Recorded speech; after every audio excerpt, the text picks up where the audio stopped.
Please help me reach 1,000 subscribers. I never imagined the woman I gave my heart to would be the one to hand me the knife and tell me to carve it out myself. 7 years together, 4 of them married. Our life wasn't flawless, but it was ours.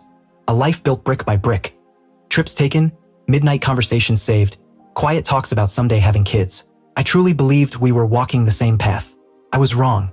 The change was subtle at first. She started going out more, first with colleagues, then with people I'd never heard her mention. Her phone became a barrier between us. She smiled at messages, flipped the screen away whenever I approached. I noticed all of it, but I swallowed my doubts. I didn't want to become the jealous husband, the suspicious partner. I kept telling myself it was just a phase. Then one evening, across from me at our kitchen table, the one where we had shared countless meals, she dropped a bomb. "I think we should open the marriage," she said as casually as offering takeout from a new place. I chuckled at first, waiting for her to smile and admit she was joking. She didn't. "I'm serious," she added. "It's healthy. Humans aren't built for limitations. I want freedom." Something inside me didn't snap. It splintered, slowly, deeply. I tried to reason. Freedom? We built a life together. You're not a prisoner. Commitment isn't a cage. It's a choice. Her eyes flickered. I saw guilt, but also resolve. Then the second blow came. "If you can't agree, then we should divorce." Just like that. No counseling, no discussion, no attempt to save what we had. Only 2 options. Share her or leave. I barely slept after that. I replayed every memory, searching for clues as to how what we had meant so little to her. For 3 days, I said nothing. Went to work, made small talk, smiled like everything was fine. Inside, I was a storm, preparing myself. On the 4th night, she came home late again.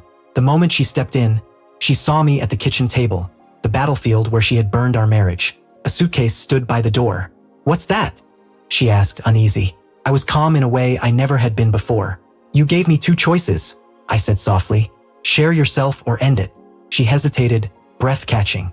The silence was heavy enough to crush bones. "I'm choosing neither," I continued. "I'm releasing you, not because you demanded it, but because I finally understand who you really are." Her face twisted through shock, anger, desperation. She thought I'd beg, argue, bargain. "You don't mean that," she whispered, voice cracking. "I do," he replied. "You want freedom? Go. The door's open. Pack your things." Tears filled her eyes, genuine ones. For a moment, she looked like the woman I once loved, the one I promised forever to. But the man who made that promise no longer existed. She tried to backpedal, saying it was just a thought, that maybe she acted too fast, that we could discuss it later. But I was past the point of listening. Some wounds harden into scars that never soften. I stood, grabbed my keys, and walked past her. No shouting, no tears, just a quiet exit from the ruins she created. I left her in the home we had built together, surrounded by the remnants of what she destroyed. 2 weeks later, the divorce was finalized. She reached out afterward, calls, messages, but I ignored everyone. Friends told me her freedom wasn't what she imagined. The limitless world she chased swallowed her whole. I didn't wish her misery. I simply didn't turn back. In the months that followed, I found pieces of myself I'd long buried. I spent time with people who truly cared, picked up abandoned hobbies, and finally took that solo trip I had dreamed about for years. My life wasn't perfect, but it felt like mine. As for her, I heard she dated, but nothing lasted. The open world she longed for was only a temporary escape. When the excitement faded, so did her identity. She never realized that what she thought was replaceable, me, was actually irreplaceable. I learned something important. The hardest part isn't walking away. The hardest part is realizing that staying would have been the true betrayal. I refused to accept a false choice. I chose dignity. I chose myself. And when I did, it felt like breathing for the first time in years. Please help me reach 1,000 subscribers.